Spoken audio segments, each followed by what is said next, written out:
A favicon is the small icon that represents your website in the Browser tab.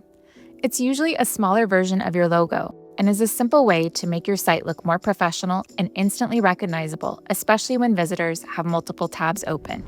To add one, open the Content tab from the left side menu and click Header.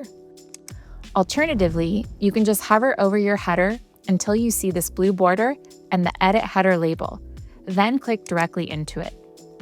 Inside your header settings, scroll to the bottom until you see the favicon option.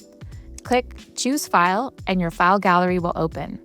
From here, you can drag and drop your image or click Browse Files to upload it from your computer.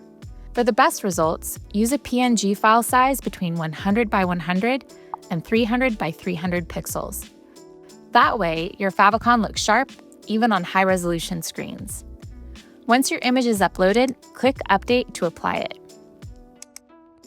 To see the changes, try clearing your cache and restarting your browser. Since favicons are often cached, they might not show up right away.